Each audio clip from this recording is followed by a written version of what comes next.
Вот зашел в магазин Клуб Март. Это такой трехэтажный блатной супермаркет со всякими эскалаторами. Но там все импортное в основном. Там все в основном импортное и, конечно, дорого.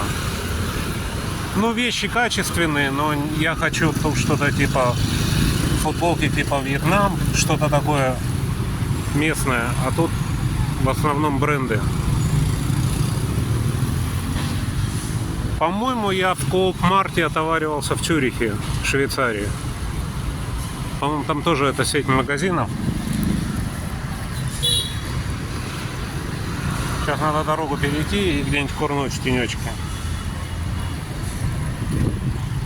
Вот такие дела вот.